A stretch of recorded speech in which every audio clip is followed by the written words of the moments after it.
This is a tale of men and of their willingness to endure hardship and risk life above and beyond the call of duty in the service of country and humanity. For brevity, rearranged. The President's Cabinet approved the as Secretary of the Navy. James V. Forrestal explains the reasons for the enterprise. There is only one untouched reservoir of raw materials left in the world, and that's in the region known as Antarctica, an area larger than the combined area of the United States and Europe. The American government is sending a naval expedition to that region. The purpose is to train our Navy in polar operations so that it may better perform its function of preserving the peace upon the 7 seas of the world. Beyond that, the American government is seeking to do its share in the discovery and the release to the world of the unknown treasures of Antarctica in the interests of all mankind.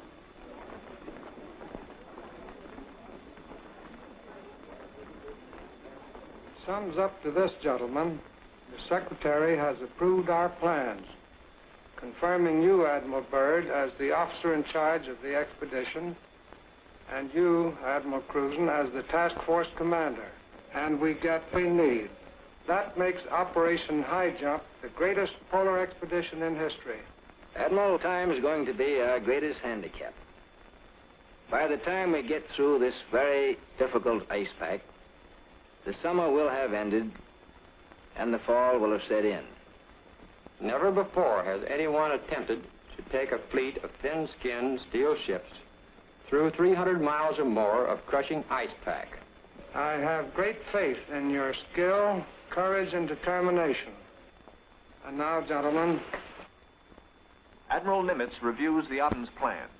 The expedition will comprise 3 groups: a central land plane group to explore the interior from Little America, and 2 seaplane groups, the eastern to map that half of the continental shoreline, and the western to map the opposite coast of Antarctica. After the original orders have been issued, 3 months of planning are needed to organize the giant venture. This is Robert Taylor speaking. At the world's greatest naval base, Norfolk, Virginia, ships of the Central and Eastern groups are loading. The flagship, Mount Olympus, equipped with powerful radio and radar, will serve as the leader's voice of command. Admirals Byrd and Cruzen come aboard to check staff preparations, food, fuel, and clothing for 4,000 men. Byrd greets staff officers who have fitted out the expedition. Not a few vessels, but a fleet.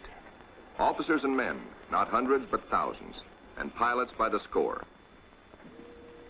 The Chief of Staff, Captain Quackenbush, calls up the fleet's youngest recruits to meet the admirals, who name them Running Jump and High Jump.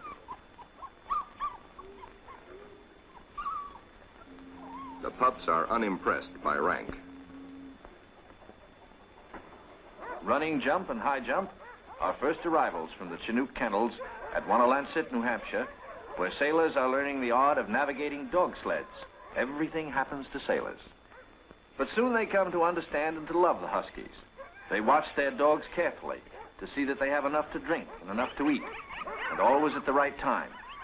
The Dog Watch Blue Jackets practice the patient care that will keep the dogs in prime form. Not only food, but daily attention to their eyes so that they may not suffer the dreaded Arctic snow blindness. And the inevitable vitamin pill that even dogs can't escape these days of ABCD health. The boys learn all the tricks. Tickling of the throat and a pat on the nose gets the pills down. The dog sleds are the small boats of the Antarctic. Each carries 600 pounds, with 10 dogs hauling. Each dog's harness is tailor-made, carefully fitted to avoid the chafing that has been fatal to many a sled dog at below 0 temperatures. The Husky's paws are equally important. There are canine snowshoes, precisely notched for the pulling claws. In cut-down auto chassis, the sailor drivers finish training. Huskies so often have meant life itself to Admiral Byrd that he calls them his Antarctic Life Insurance Company. From Norfolk, Admiral Cruzen sails aboard the Mount Olympus. His crews are a cross-section of the country's manhood. Admiral Byrd will follow later in the carrier, Philippine Sea. The Coast Guard icebreaker, North Wind, powerful plow horse of the expedition, backs out. The seaplane tender Pine Island is first to stand out to sea. Steaming south via the Panama Canal, the fleet must cover 12,000 miles to reach Antarctica. At the 100th meridian west, the groups are to separate, and the central group proceed to a rendezvous point at Scott Island. This is Van Heflin speaking. Sailing day at Santiago finds the Western Group helicopters practicing final pinpoint landings on the new deck of the seaplane tender Currituck. They are to serve as eyes of the fleet when it buffets through the pack ice, and when need be, to go on rescue missions. For exploration, 3 Martin Mariners, called PBMs, with a flight range of 3,000 miles, are spotted aboard the Currituck. Ships of the Western Group will proceed 10,000 miles south to the Balleny Islands, 860 miles to the west of Little America. Aboard the Mount Olympus, now heading south in the Pacific, Admiral Cruzen gives a traditional command, and up goes a strange flag. The Jolly Roger, signifying the crossing of the equator and authorizing the ancient shenanigans of the sea, whereby all landlubbers are painfully presented at King Neptune's court. The veteran shellbacks copperplate the Pollywog's interiors with a mixture of cylinder oil and chewing tobacco. Next, the Pollywog's must kiss the bosun's, the only kiss they'll have for many a long month.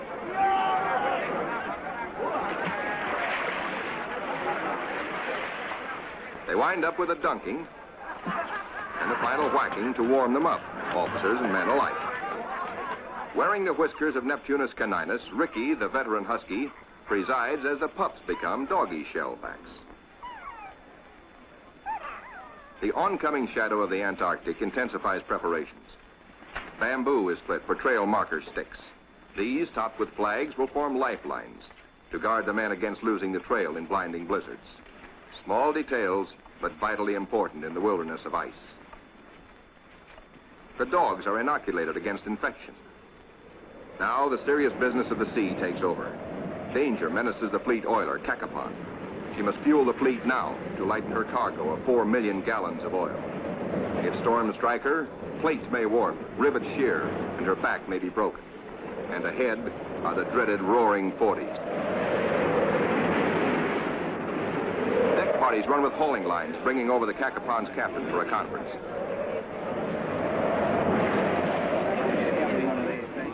The ships are still on course, forging ahead, but the Cacapon's salty skipper smells storm coming. Few ships travel this lonely ocean, so there are no weather reports. We've got to finish this job fast, he roars, or we'll be caught in a stiff blow. And blow she does.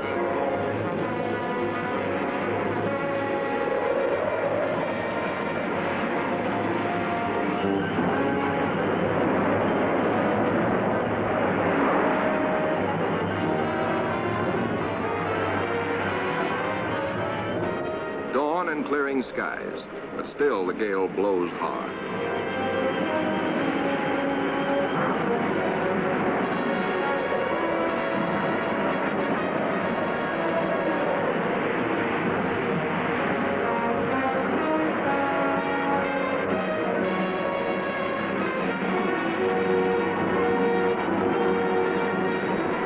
Aboard the seaplane tenders, rolling decks imperil the big seaplanes.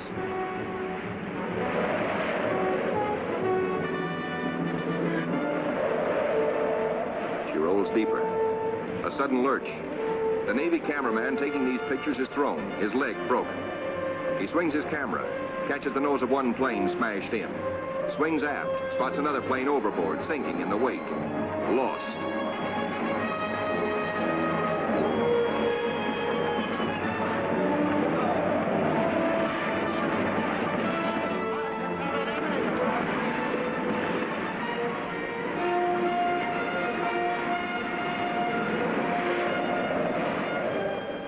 There's no loss of life, but below, in sick bay, the surgeons are busy with the injured. Today, with Navy's modern science, an injured seaman is soon up and about. We go back now to Norfolk and sailing day for Admiral Byrd. 6 DC-3s, called R4Ds by the Navy, make the longest taxi run in Navy Yard history, each with crewmen riding the tips of their 98-foot wings. Poles and buildings have been removed to clear their way to the 30,000-ton carrier, Philippine Sea. Admiral Byrd will sail the carrier close to the edge of the pack ice, then fly his 6 30,000-pound land planes from her deck, 800 miles across the pack to Little America. A daring and dangerous plan, but precedent was made in 1942 by Jimmy Doolittle in his much smaller B-25s, Tokyo bound from the carrier Hornet.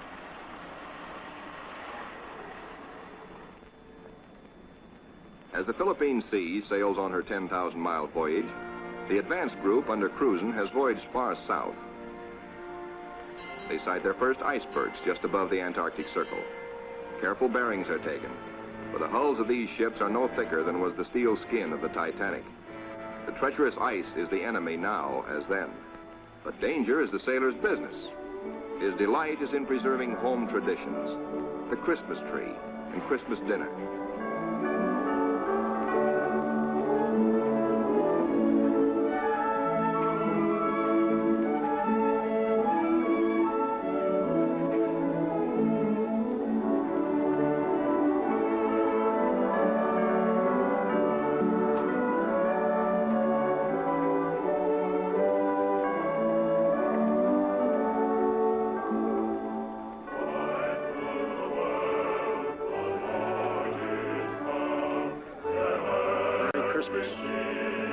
Merry Christmas, sailor. Merry Christmas.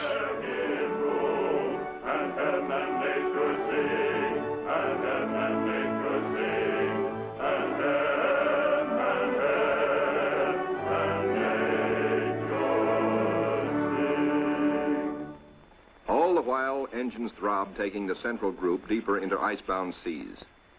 Now, by the far-seeing eye of radar, the bridge learns of land ahead, and Flag Communications passes the word to the fleet. Scott Island dead ahead, all ships rendezvous. 600 critical miles of their 12,000-mile voyage still to go. The ice pack ahead has been the executioner of many gallant ships. Cruzen summons captains and executive officers for a staff conference.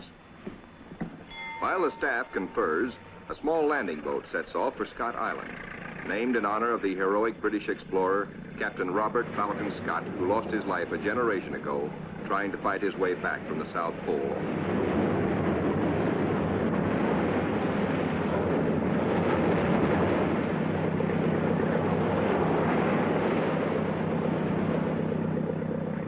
In such surging seas, landing is impossible. The boat heads back for Mount Olympus with serious news. Cruzen must abandon his plan for a weather station here on this rugged submarine mountain. Time presses hard. With his operation officers, Cruzen transfers his flag from Mount Olympus to the Coast Guard icebreaker, North Wind, for she must take the lead, cut the channels. Admiral Cruzen's battle now begins. Through 600 miles of peril, the Admiral must bring his ships to the open Ross Sea, and thus to the Bay of Whales and Little America. Cruzen signals, "Follow me," and sets a careful course past icebergs. "There she blows," sings the lookout. "There she breaches," close aboard. These huge whales measure up to 80 feet long, and each yields oil worth more than $2,000. The radar watch informs the bridge they have picked up a big ship, a Norwegian whaler, with her killer craft in close company. The Norsemen report the heaviest ice pack in 40 years. This year, they tell the Americans they're staying to the north of the ice. The Norwegian captain urges, "Exercise extreme caution." The American fleet proceeds. Here is the most treacherous navigation in all the 7 seas, with every floe, every berg a potential killer of ships. 7/8 of a berg lies underwater. Its jutting ice foot can slice into a ship like a can opener into a can. Ahead, the sky shows white streaks, the telltale ice blink, the warning reflection in the sky of the great pack. The ships meet their first tabular, the tabletop berg found only in the Antarctic.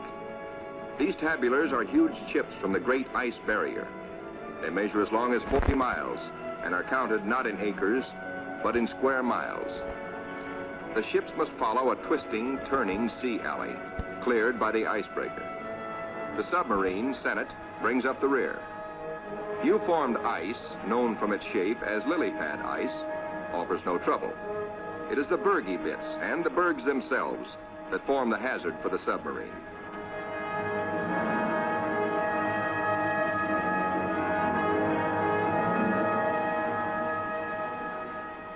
A little Adderley penguin comes aboard as pilot.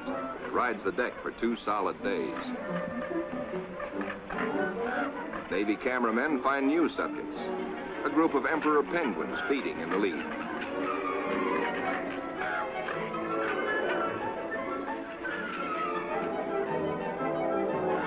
Lookouts spot a flock of snow petrels, those hardiest of birds.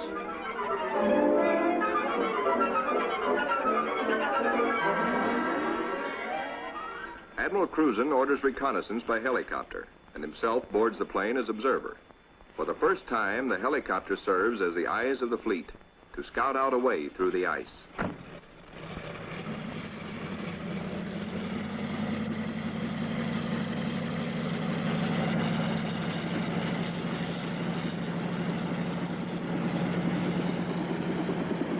Somewhere to the south, Cruzen hopes to locate better going, perhaps a lead heading toward Little America.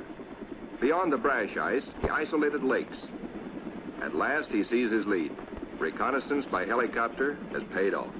And just in time, for the helicopter's gas is running low. The long practice hours of pinpoint landing have not been wasted. The Admiral is safely back aboard. Cruzen changes course to head the fleet toward his lead. No open roadstead here, no channel markers. The turn is difficult for the big ships. Now to the men of the fleet comes one of nature's weirdest pictures, the Antarctic twilight. Eerie greens and pastel blues. Men who look grow silent, but long remember.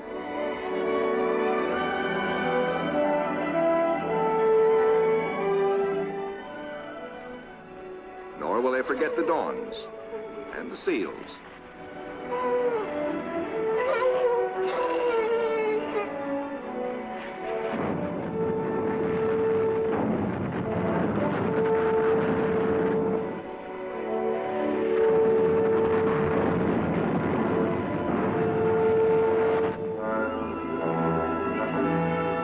Through the pack was to have taken 3 or 4 days, but a week has passed, and the task force has made only 100 of the 600 miles across the pack. An emergency radio to the north wind summons instant help. The submarine, Senate, is caught. The jaws of 2 ponderous pressure flows have closed in, locking her in a white vice. The submarine is in acute danger of being sunk.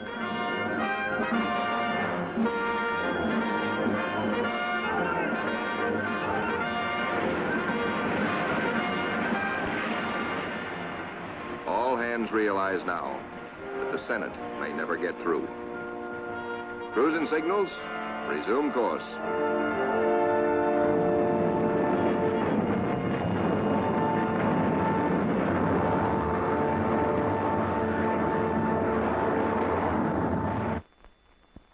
Meanwhile, the Eastern Group has steamed to Peter I Island, 1,250 miles northeast of the main base to be established at Little America. The Eastern Group's seaplane tender, Pine Island, sends a helicopter to scout the rugged coast. Hope is fulfilled when she relocates Scott's 37-year-old camp. This was the base for the ill-fated Britain's expeditions at the turn of the century.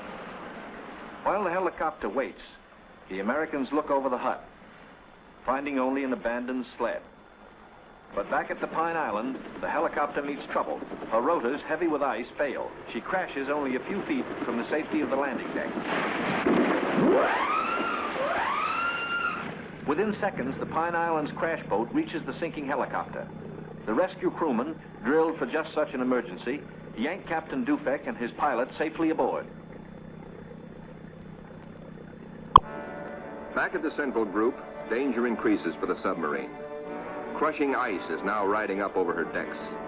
She is solidly frozen in.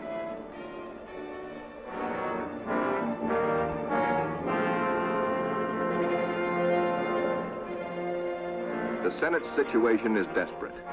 Clearly, she cannot undergo further risks. There are 85 men aboard. The ice locking her in is a solid pressure field spotted with bergs. She must be taken back. The North Wind cannot get the fleet through if constantly halted to rescue the submarine.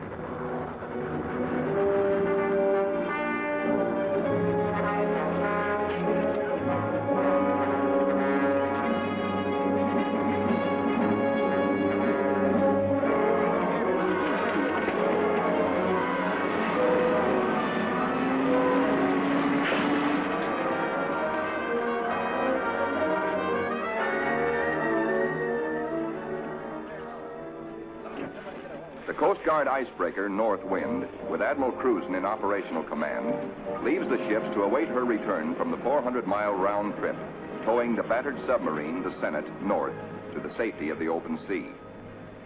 1,200 miles to the west, 10 men set out from the western wing of the expedition on a hunt. For one of the seaplane tender Currituck's missions is to bring back specimens for the Federal Fish and Wildlife Commission. The Marine marksmen storm the ice floes. These seals are armed with tiger-like jaws, easily capable of mangling a man's arm or leg. The men risk the slashing jaws of the master bull himself. He's no calf. He fights to kill. Once secured, he finds out for the first time in his life what it's like to be petted. That's not so bad. They total up their catch for the scientists back in Washington.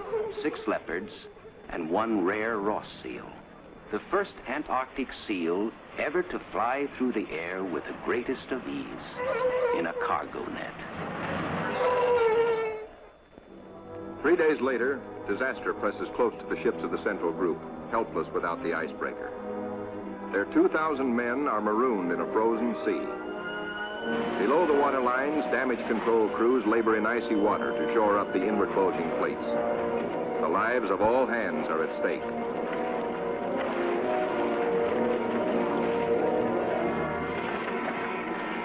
The radio flashes an SOS to Cruzen 200 miles to the north. Quickly, he orders the submarine to go on by herself to Scott Island and there operate as a weather reporting station. And now begins a race against time well worthy of high place in the traditions of the United States Coast Guard.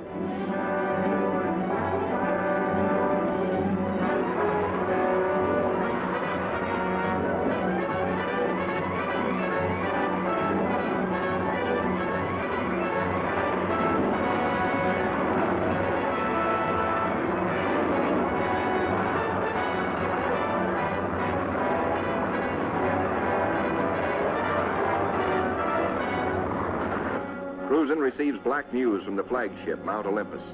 Already 5 frames forward stove in, more weakening. Only the North Wind can bring salvation to the 2,000 men of the stricken fleet. Dr. Seipel, Army ice veteran, volunteers to test the floes. If the ships must be abandoned, will the ice support the survivors? Cruzen awaits Dr. Seipel's verdict. Seipel reports the ice cannot be trusted.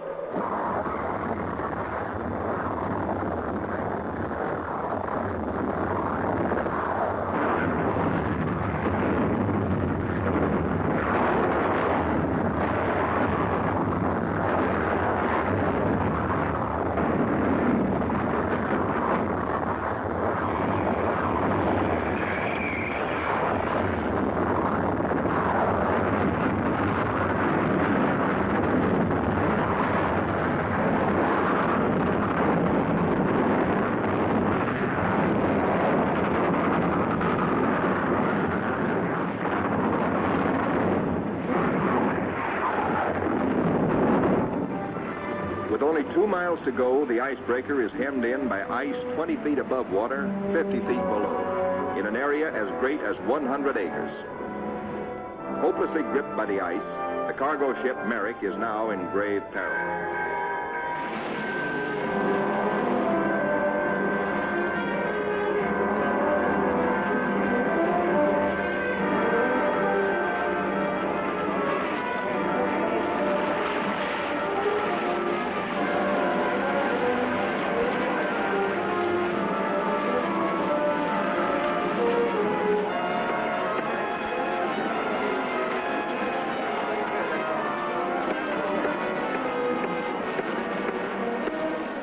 From the icebreaker, the fleet is now in sight over the pressure ridges. The desperate struggle of the north wind to reach them seems hopeless at times. The icebreaker counts her gain by yards now. Captain Thomas dares passages that normally he would avoid. It's the critical last round, a straight-out slugging match.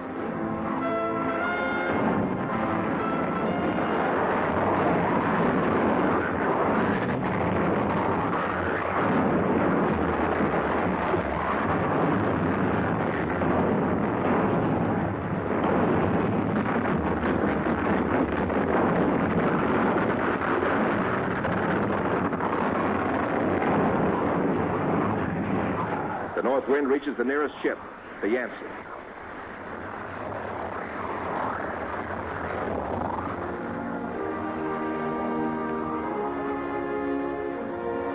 The Coast Guard icebreaker, Northwind, commands the only power operating in the whole frozen fleet. The Yancey and her 500 men are safe. Next, the Merrick, heavy in the water with a hole in her bow below the waterline.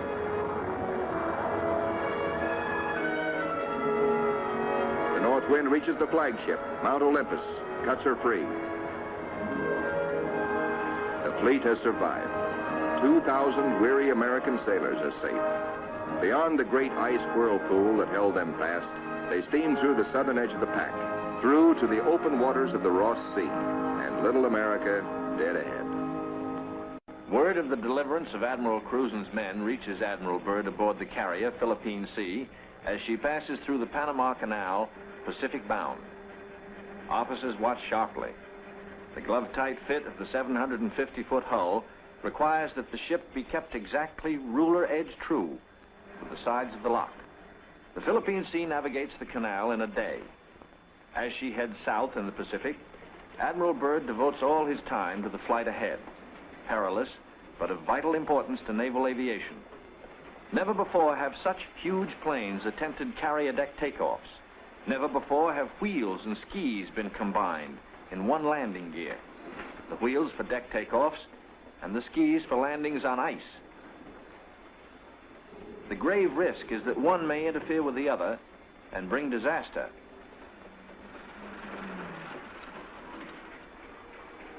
Byrd makes the decision. The wheels will have only a 3-inch clearance between skis and deck. Upon this will depend the lives of 40 men, and he will lead the way. Triumph at last for Admiral Cruzen. The entrance to the Bay of Whales, the famous 400-mile Ross Barrier. The Admiral can now relax. He, an American admiral, has brought a modern fleet for the first time into the innermost waters touching the great unknown continent of Antarctica. This is an historic moment. At long last, Admiral Byrd has realized his dream of many years of reaching little America with men and ships of the United States Navy. Reception committee. Hey, gang, hurry up. Get the big penguins in our bay. Big penguins, bigger than emperors. And big black mountains that move. They walk like us, but not quite the right way.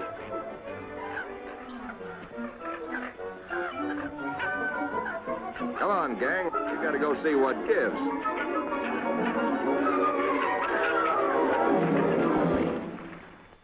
The big penguins and their big black mountains, the ships, are on 24-hour duty, with the first job to secure all mooring lines. Big timbers sunk deep in the ice serve as anchors. They're called dead men in sea parlance, perhaps because they're buried. Slip toggles are rigged for quick release in case ice forces an emergency getaway. Unloading. Reconnaissance planes first, next hauling equipment. The Marine Corps weasels. Heavy-duty caterpillars and trucks, 40 in all. Here are no port facilities, but the Navy shows its self-sufficiency as it did throughout the war in operating at sea without bases or with improvised bases. Here are no docks or roads, yet all freight aboard 3 heavily laden ships is hauled 2 miles over the ice up to Little America. Dogs next. A barking, tugging boatload of huskies. And the pups, growing fatter and bigger every day. All are happy with the welcome smell of snow in their nostrils. This is home. This is fun. But this is work, too, for time is short. And the dogs must haul their share of the tonnage. Halt. Trouble ahead. Pressure ridges block the way inland to Little America. Even the largest caterpillars are stalled. The call goes out for dynamite crews, Navy's trained demolition teams, seasoned on enemy beaches. They must blast the 50-foot ridges, clear the way to meet the expedition timetable. The ridges are deep. The blasting takes hours.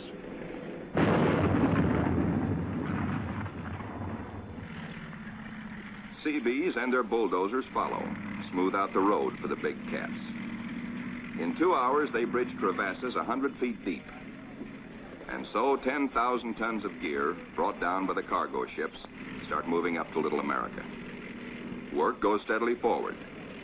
Seabees, with all hands helping, use every one of the 24 hours of daylight in the South Pole summer. Caterpillars with snowshoe oversized treads accomplish in hours the work that in old days hundreds of dogs could do only in weeks. Airstrips, smoothed out with drags, take high priority. Byrd has flashed word from the Philippine Sea, now standing by off the pack ice, that he's ready to fly his R-4Ds in. It's up to the work parties to make up the time lost in the pack ice. Up to these men to work while gusty winds drive flesh-cutting, gravel-like snow across the open, or to dig deep for storehouse foundations. Food dumps grow steadily. Here is the favorite hangout of the veteran husky, Ricky. Born at Little America 12 years before, and still hungry. Each hour brings other buildings to completion. Knockdown Wanigans grow magically, and the Air Headquarters Quonset is ready. Snow blocks are dug out for windbreaker walls. These blocks are the adobe of Little America. Good idea, squawks the sidewalk superintendent of the base. Good idea. These big penguins do right well to bear in mind that when she blows down here, she's liable to blow your eyelashes off. The little Adderley shows no fear. What? Smoke? Silly idea. The ships are all but emptied. The Caterpillars and Go Devils live up to their wartime good name. Within 70 hours, the Seabees are hauling in the last 500 tons of essentials. Only a few more cases to be broken out. The local waterworks is the pride of the Seabees. 3 GI cans of snow produce 1 can of water, purest in the world. You keep your furnace going, which makes steam, which melts snow, which makes water. Simple. Simple once CB Engineering in Washington had figured it out before ever the first ship left port. And now, the ordered streets of a tent city that is Little America the Fourth come into being where 3 days before the primeval snow lay unbroken. The church flag on the first Sunday signifies a pause for prayers. After the last Mass, and after the Protestant and Jewish services, the off-duty sailors have but one thought. Transportation has but one terminal, the mess hall, the best dinner of the week, as ancient Navy tradition always has decreed. Admirals and captains wait their turn in the chow line with the men. Inside, plates are loaded. Roast beef, rich gravy, high mounds of mashed potatoes, flaky pie. Life looks up again. A cigarette, good coffee. 5 miles east of Little America, a seal herd, 500 strong, has its feeding ground amongst pressure ridges and in deep crevasses. Ricky, as a pup, played the game of run, seal, run, and he hasn't forgotten. The seal wallops with his tail. Ricky's 12-year-old teeth are not so good on the slippery, wet hide of the 600-pound Waddell. Mr. Seal decides he's had enough. He scuttles down his escape hatch to the water below.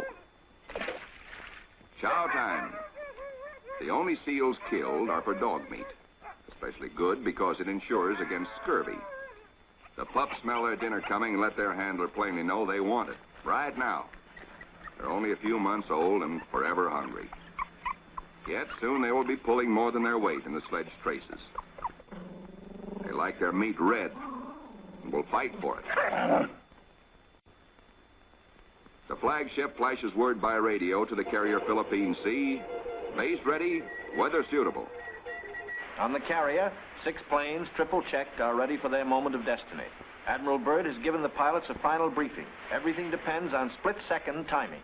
Pilots, man your planes. No 3,000-foot runway here. Only a scant 300 feet. Jet propulsion is their reliance. Crewmen attach jet containers, 4 to a plane. These JATO bottles are packed with flaming power. In the critical 10 seconds at takeoff, they give the kick-up of 2 added engines.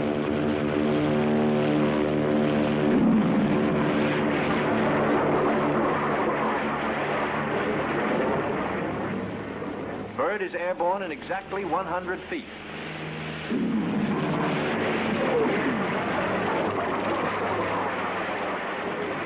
Admiral Byrd and his companion plane will try the 800-mile flight first. The others await his orders. At Little America, cameramen and Admiral Cruzen wait anxiously. There comes Byrd. Cruzen can relax now. Skis work perfectly. The carefully calculated drag of the wheels serves only to shoot up a plume of snow. Byrd greets his son, Dickie Jr. first, here following Dad's footsteps. They watch plane number 2 come in safely. Byrd tells Cruzen, good to be home again. But Cruzen has urgent news. There's a terrific storm brewing, only 10 hours more of safe flying. Byrd radios the carrier. These men are the first ever to fly big planes into the Antarctic. For on previous expeditions, the planes were freighted in, assembled, and only then were they flown. These Navy and Marine Corps flyers have been bred on stormy going. Their long experience and the Navy's relentless training in all details brings them in and to spare. The blizzard hits, 100 miles an hour, scouring across the Sestrugi. In storms such as this, many brave explorers have died.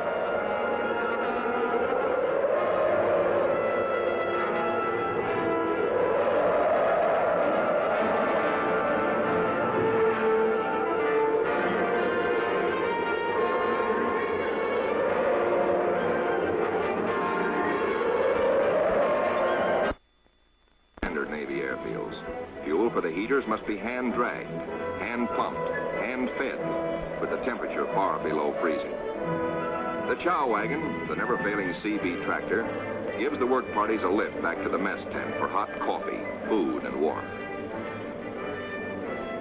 Only the Navy, Marine Corps, Coast Guard, and Army cameramen who made this official record know the price they paid for these blizzard films.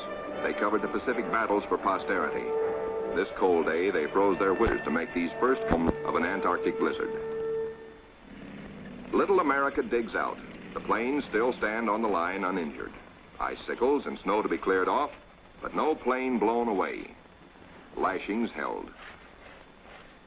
Tent City intact proved out the technique of survival evolved by Byrd in a lifetime of exploration. Not in tent when...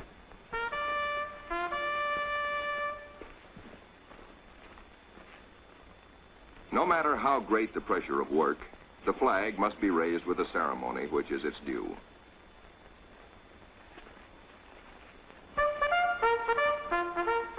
Admiral Byrd declares Little America IV in full operating commission.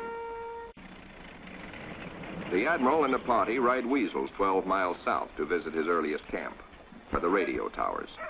Little America I, now 40 feet under the snows of 17 years. And above it, Little America II, 25 feet under the snows fallen since 1935. Captain Boyd, United States Marine Corps, ties on a safety line. While Admiral Byrd and 3 veterans of his previous expeditions watch, Boyd inches his carcass down the old ventilating hatch.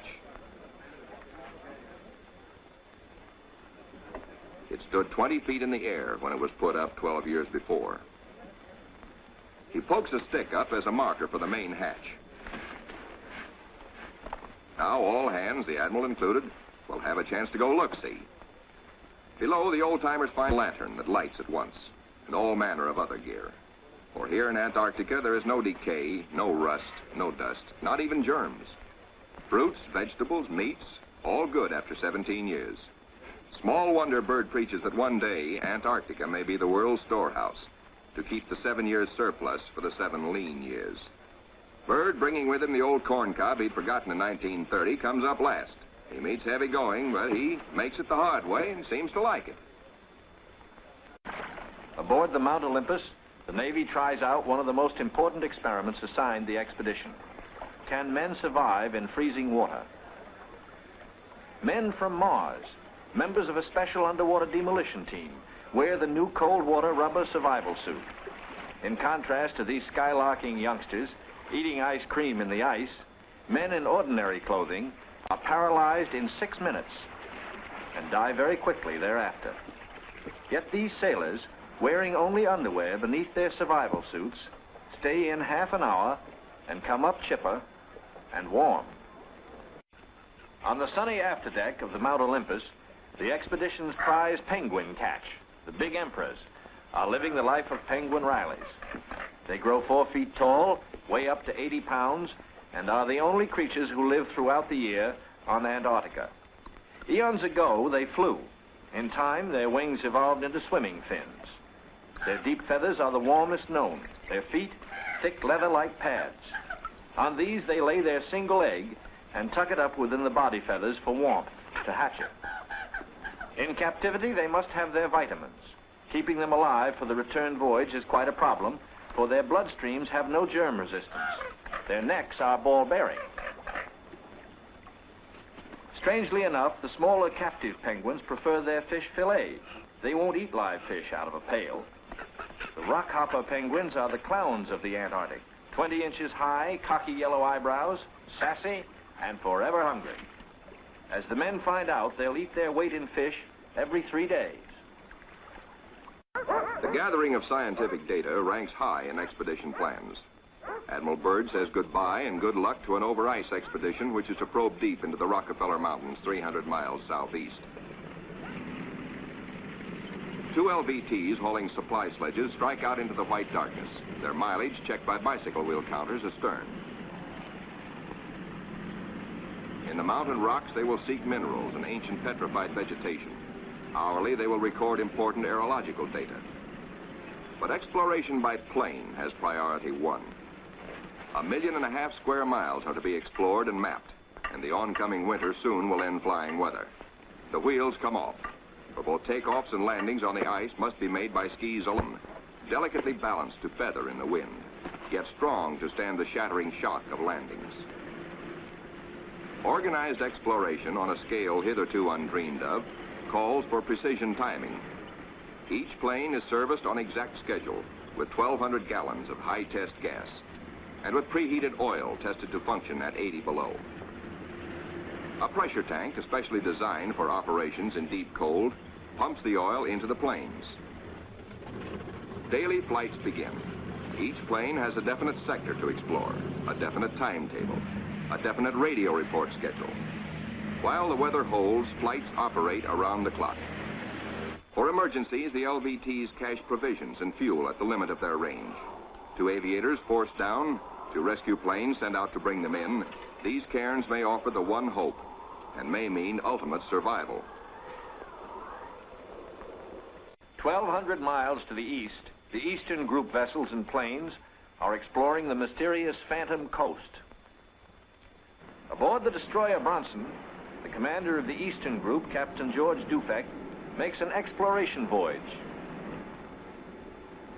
He sails close in to Mount Erebus, 14,000 feet above the sea.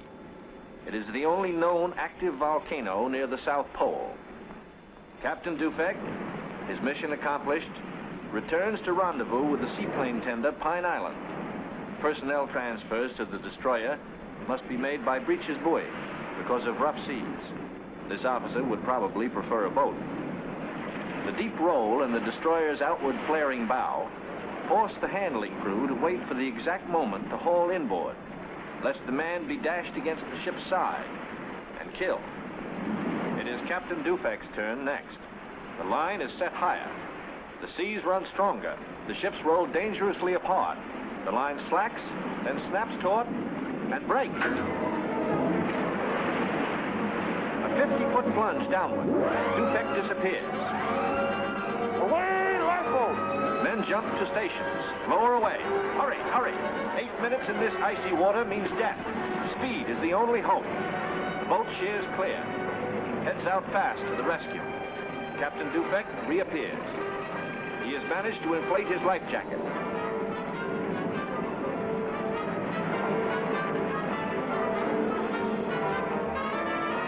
Minutes gone.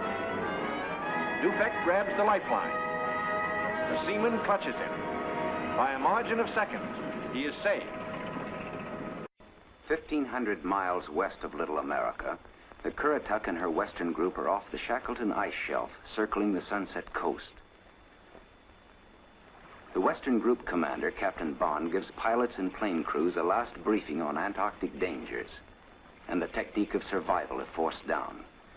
The flight about to start is the longest and most important so far for the Western group.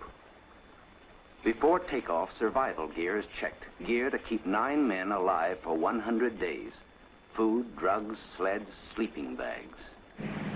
On the water, the great PBM makes her takeoff run. Her jet assist bottles blast. She lifts quickly into the air and circles the Currituck once. Jet assist bottles, their work done, are dropped and make a salvo splash. The pilot, Commander David E. Bunger, wipes his frosted windshield, a constant source of trouble in polar flying. He is over the Shackleton ice shelf, named for the great English explorer who kept returning to the Antarctic until death, so often escaped, kept its rendezvous with him. The smooth shelf roughens. Dark rocks, called nunataks, appear above the ice. Then rugged mountain ranges as far as the eye can see. Bunger leans forward in amazement. His eyes have caught a sudden and unbelievable change in scenery.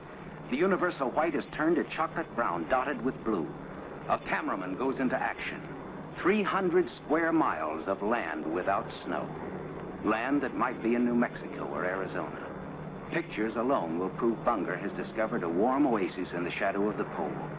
It is for such supreme moments as this that men brave the hardships of exploration. The astounding, undreamed-of fact is that they are over a chain of warm water lakes whose shores, except for small patches, are free of ice and snow. Commander Bunger circles the largest lake in sight, 5 miles long. He comes in to make a landing. Water temperatures must be recorded. Samples taken. He finds the water fresh, the temperature 38 degrees Fahrenheit. On the shores are vast deposits of coal and of minerals of the utmost importance to civilization. Aside from their headline discovery, Bunger and his men have another good reason for hustling home to the Currituck. A long-awaited ceremony is in progress. The whole fleet awaits news of the all-Western Beard Derby. The Currituck skipper, Captain Clark, is judge. His salute of the day is right corner mustache, twist. The captain awards prizes to the winners, enlisted men and officers alike, the champions in the first Antarctic Beard Derby. To the most handsome, for the bushiest, to the officer who tried the hardest, to the neatest, to the most unique, to the red all-Currituckian, and to the one with the most sex appeal. At Little America, a warning sounds. The fleet is in sudden danger. It is being frozen in. It may be locked within the Bay of Whales. Here is the treacherous foe. If caught, the ships will be wedged against the barrier, crushed. Here will be the graveyard of the fleet.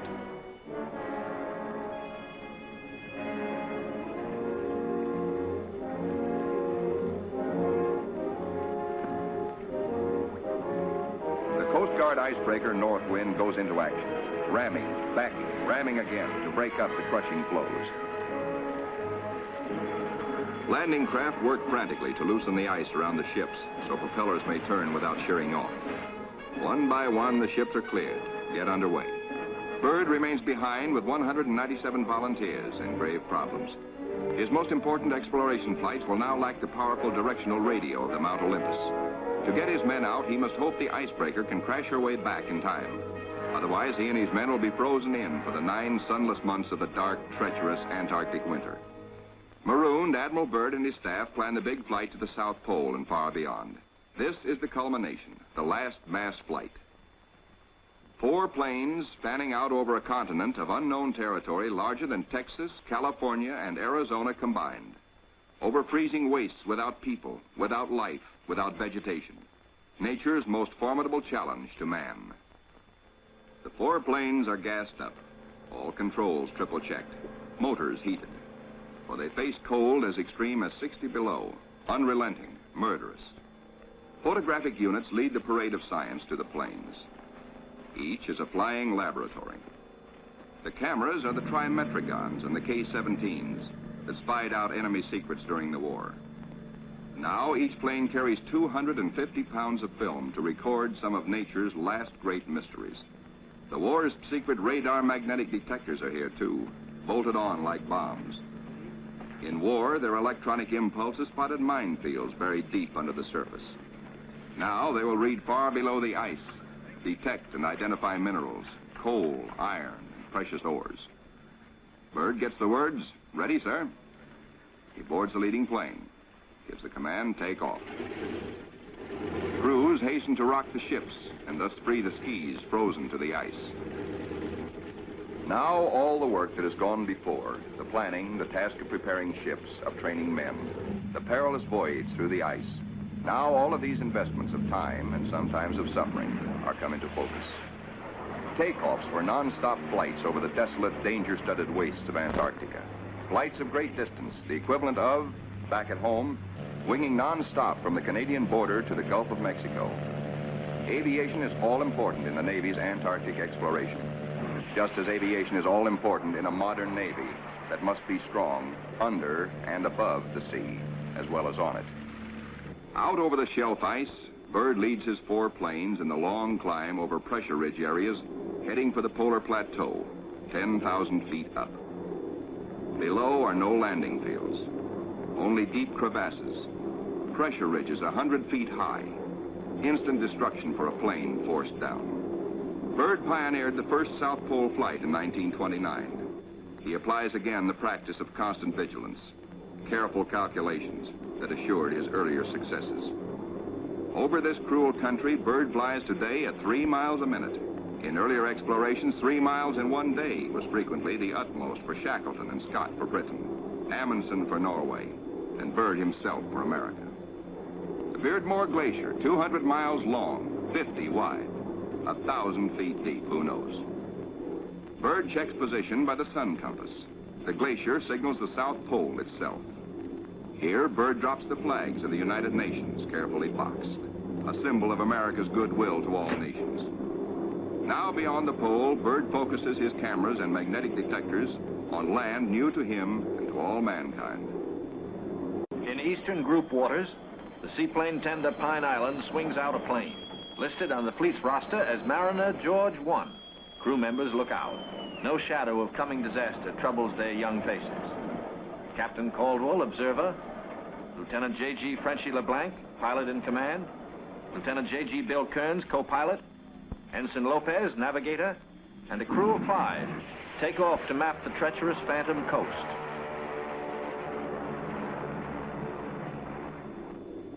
Byrd's planes, deep into the unknown, are the eyes of civilization, recording, evaluating, mapping. Plateaus, mountain ranges with peaks 20,000 feet above sea level. The Trimetragon lenses, clicking overlapping exposures every 3 seconds, photograph from horizon to horizon. Coal, a mountain of coal. Byrd later declares Antarctic mines, if once tapped, could supply the world's coal needs for centuries. These official motion pictures can give only a cross-section of the miles of photographic records accumulated on this expedition by the Navy. The exposed mapping film will take 5 years to assemble. Amplifying these are the radar magnetic detectors, accurately recording mineral discoveries of immense value for the future use of all mankind. England, Norway, South Africa, Australia, New Zealand, South American countries, and Soviet Russia are claiming Antarctic territory.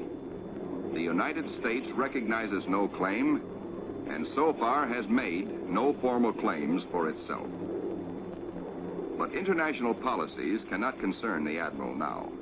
His duty is to keep his flying laboratories functioning, to fulfill his dream of a lifetime. word gas half gone, sir, comes from the engineer tabulating fuel tank readings.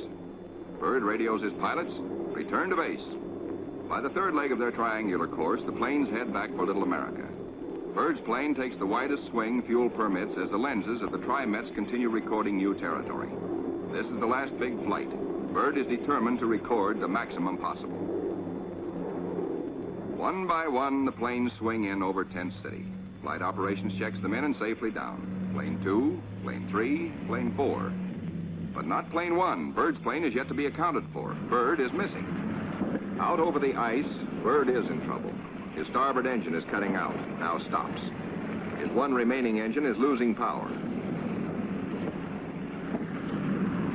The altimeter needle starts dropping down. The plane is losing altitude.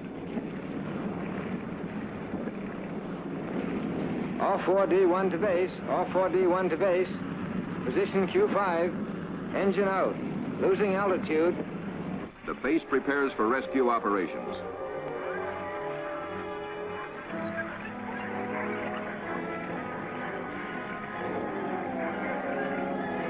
Handicapped by the partial power of one engine, the plane is in jeopardy. Down she drops. The needle drops from 3,000 feet downward, threatening peaks around her. A further drop might mean a crash. Only one hope: reduce the load, lighten her at once. Maybe that way, maybe if enough weight goes, maybe she will hold.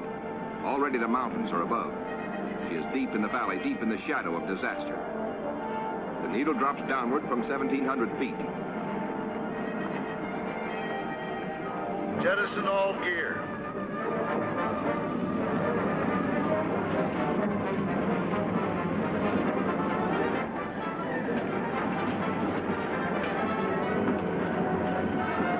Only the precious films and records are saved. The gamble is life or death.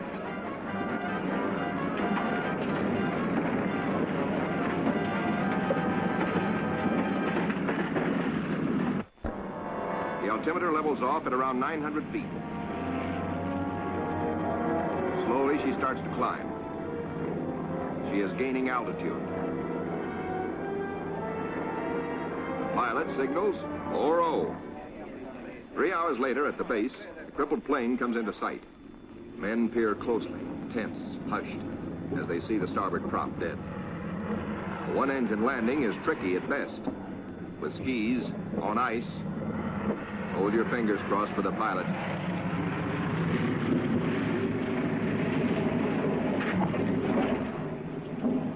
Safe, safe, good going. The greatest exploration flight of all history has ended in success. The flight beyond the South Pole. The flight beyond imagination. But over the Pine Island with the Eastern Group is the shadow of tragedy. Captain Dufek flashes the word by radio. To Eastern Task Group. From Task Group Commander, Mariner George 1 overdue. This group commence standard search and rescue operations immediately. Grim men with grave news from Captain Dufek. No time now for jubilation over his own escape. No mood for rejoicing. Byrd knows better than any man the tragic import of the message. In the freezing danger of the Antarctic, seconds are hours. Minutes are days. Every resource of the expedition must be mobilized instantly. All planes must take the air. All men stand alert for emergency duty. Over the ice pack, above the open sea, across the barrier. Mariner George 1 is down with men. No radio signals coming through. That means a crash. Search, search, search. Wherever the plane is, it must be found.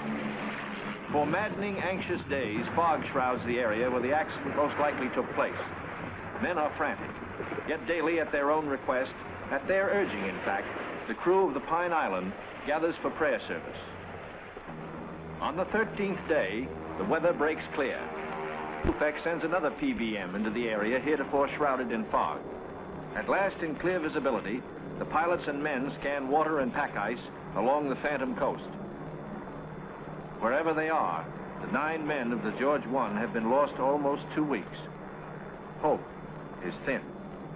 5 hours out, Commander Howell, the pilot, spots smoke. A signal fire. Some are alive down there. How badly hurt? How many live? The George 1 smashed. The wreckage scattered, some of it burned, and a message on the wing. Lopez, Henderson, Williams, dead. No seaplane can land on the ice. Can the survivors reach open water? Howell must drop a message. We'll land Barrier's Edge 10 miles north. We'll drop flags to mark trail. If you can walk it, form circle. If not, form line. Howell knows the gravity of the decision Captain Caldwell must reach. But if the men can walk, a day may be saved. A precious day for the injured. Howell flashes the news. Captain Dufek gets the word and gives it to the Pine Island by loudspeaker. Attention all hands. This is the task group commander speaking. Mariner George 1 has been sighted. Rescue operations are in progress. Howell circles his PBM over the wreckage. He watches for his answer. The huddle of men breaks apart. They've reached a decision. It's a circle. They'll try the 10-mile trek to board the PBM at the water's edge. Howell's crew have the relief gear ready now for the men below. Cargo chutes float the heavy packages down. First aid boxes, rations, skis, blankets. For men hungry, cold, hurt, and losing hope, the chutes are as lovely as shining stars. Symbols of life restored, of return to families who've been waiting and praying. Now to mark the trail. The PBM's crew have hundreds of flags, each weighted to land and stay upright. If fog should again close in on this desolate coast, there must be no second disaster, no wandering from the road to rescue. The survivors follow the trail markers. 5 able to walk, 1 on a sled, 10 miles to go. These men are marching out of the shadow of death into the sunshine of life. Aboard the rescue plane, ready to leave the barrier edge, the survivors, 6 thankful men, jerk out their story in bits and flashes. How Henderson, Lopez, and Williams died in the crash and explosion when they smashed up in milk bowl visibility.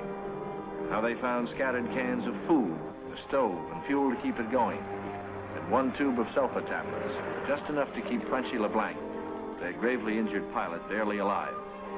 Proudly, they tell how Captain Caldwell consulted them all in dividing their little food, how he kept watch, inspired their faith, and how they prayed as men always do when there is no other hope but prayer.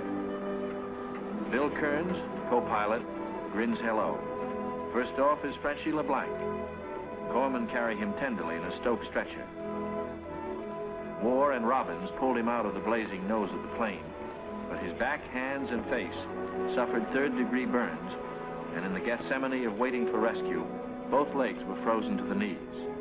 Amputation is inevitable, but he will live. The ship's company of the Pine Island greets their skipper, Captain Caldwell, observer on the flight.